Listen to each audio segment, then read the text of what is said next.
It's a nice water. It's like 24/7. It's always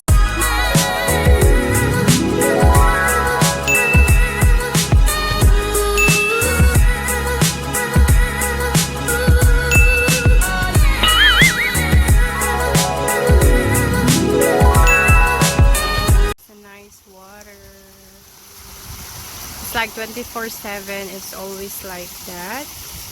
I passed by this before.